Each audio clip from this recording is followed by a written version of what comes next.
Hoje vamos colocar os clássicos no divã. Ou melhor, vamos investigar o que acontece quando os livros e o divã se encontram. Literatura e psicanálise é o tema do vídeo de hoje.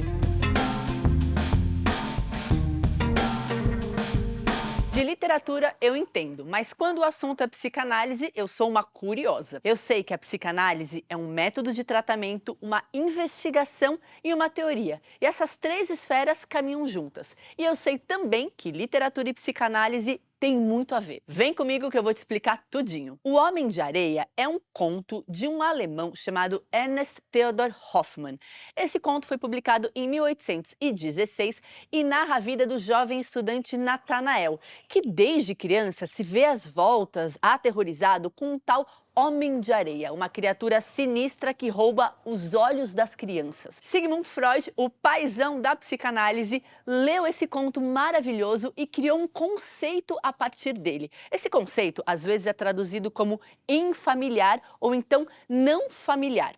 Basicamente, ele fala sobre aquilo que é estranho, deveria ficar escondido, mas vem à tona. Além disso, esse conto foi muito importante para o próprio conceito de inconsciente, tão fundamental na psicanálise. Complexo de Édipo e narcisismo, expressões que podem parecer pesadas, difíceis, mas provavelmente você já escutou por aí, são conceitos da psicanálise que vieram da literatura clássica. A psicanálise e a literatura são áreas diferentes, mas as duas querem entender a alma humana e é por isso que elas têm tantas relações. Enquanto a literatura pode servir de fonte de pesquisa para a psicanálise, a teoria psicanalítica também pode ser uma chave de interpretação de obras literárias.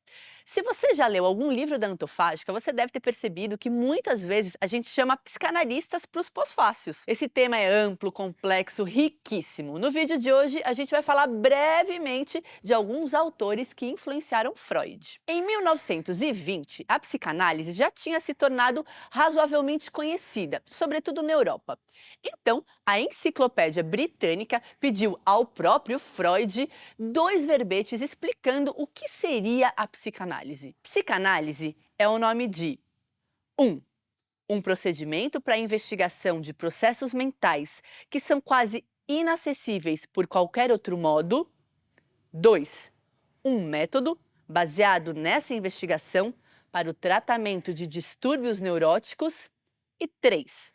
Uma coleção de informações psicológicas obtidas ao longo dessas linhas e que gradualmente se acumula numa nova disciplina científica. Enquanto método de investigação, a psicanálise tem como pressuposto fundamental a tese de que o inconsciente condiciona os nossos modos de ser.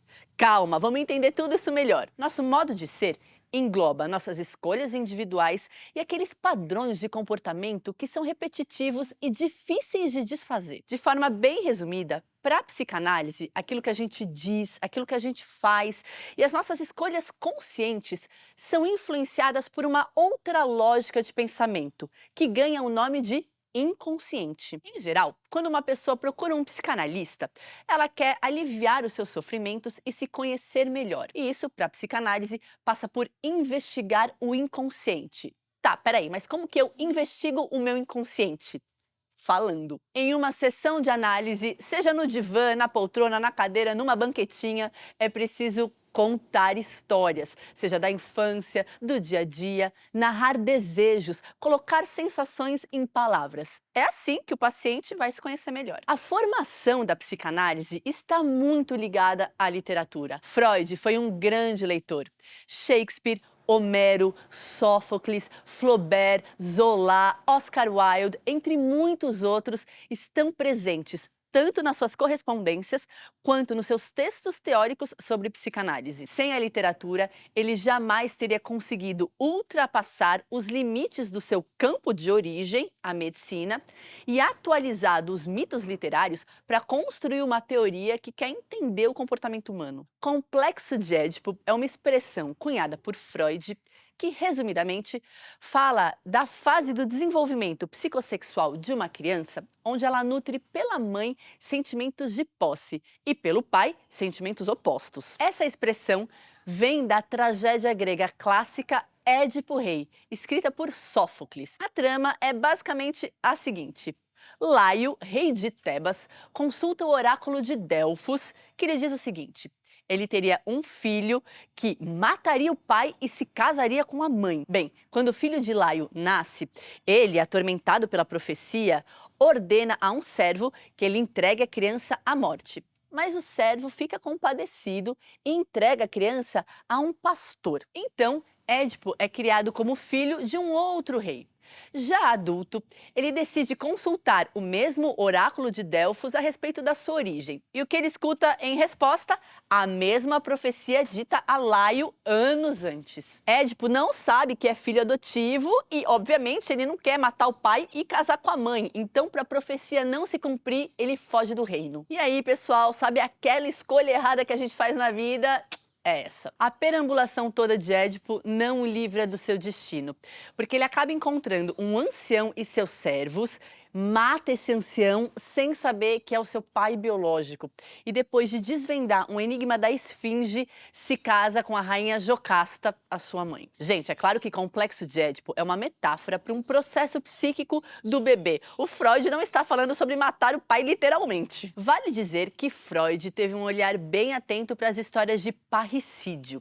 Os Irmãos Karamazov, de Dostoiévski, foi uma grande fonte de pesquisa e inspiração para o autor. Freud afirmou que Dostoiévski não fica muito atrás de Shakespeare, definitivamente o seu autor preferido, e que Os Irmãos Karamazov é o romance mais formidável jamais escrito. Esse último romance de Dostoiévski é ao mesmo tempo filosófico e policial, e trata da conturbada relação entre o devasso Fyodor Karamazov e os seus 3 filhos. Alyosha é puro e místico, Ivan é intelectual e atormentado, e Dmitri é orgulhoso e apaixonado. Fyodor Karamazov é assassinado e o seu filho Dmitri é acusado pelo crime. O julgamento de Dmitri explora os temas da justiça, da verdade e da redenção.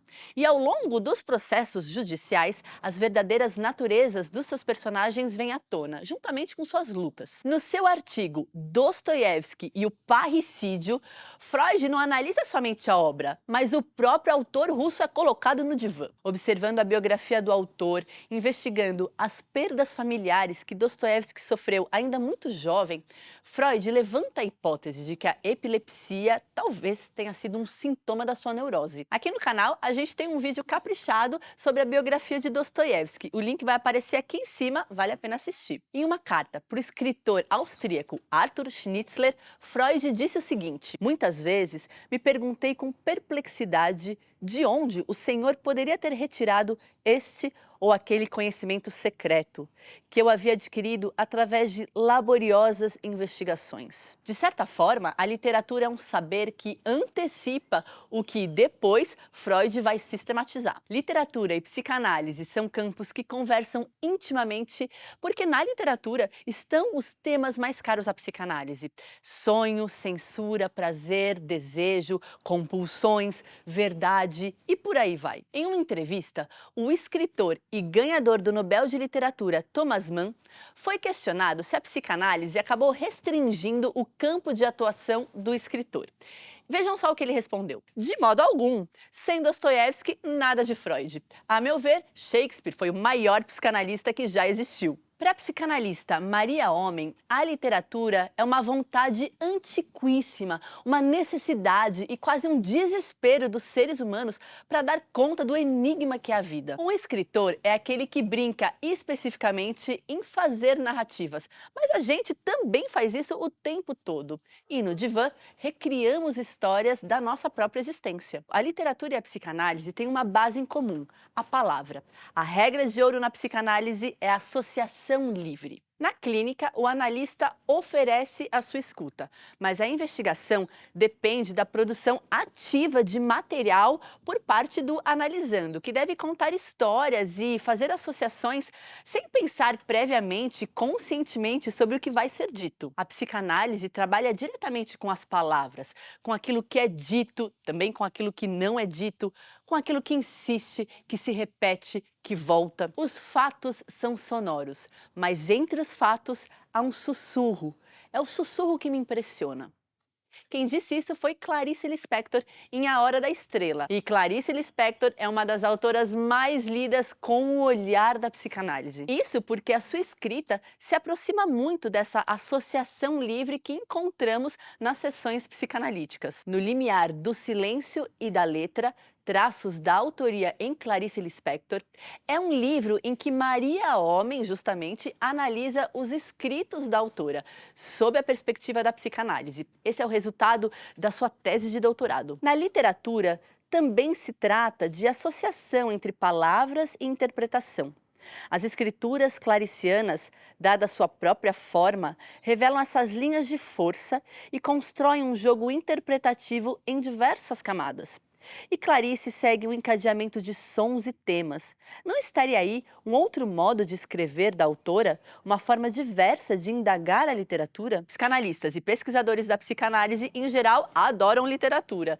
Então é possível encontrar livros incríveis que leem diversos autores clássicos e contemporâneos sobre esse viés. E se você gosta dessas relações entre literatura e psicanálise, uma dica bem acessível é a quarta temporada do podcast Meu Inconsciente Coletivo, apresentado pela escritora, comunicadora e estudante de psicanálise Tati Bernardi, como ela mesma se descreve. Sempre na companhia de um psicanalista, o podcast traz para o divã grandes protagonistas da literatura. Personagens de Machado de Assis, Kafka, Hemingway, Hermann Hesse e outros já passaram pelo divã do podcast. Às vezes eu penso que a literatura é um modo de fazer perguntas sobre a vida.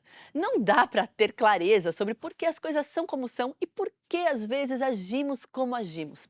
A literatura ajuda a gente a entender tudo isso melhor, assim como a psicanálise. E as palavras são fundamentais para a nossa espécie, seja para a gente aprender a conviver em sociedade, para se relacionar, para se entender melhor. Então é claro que a literatura e a psicanálise são saberes que se ajudam mutuamente. Agora é claro que eu quero saber, o que vocês acharam do vídeo de hoje? Vocês têm interesse em psicanálise? Me contem tudo, vamos conversar. Tchau!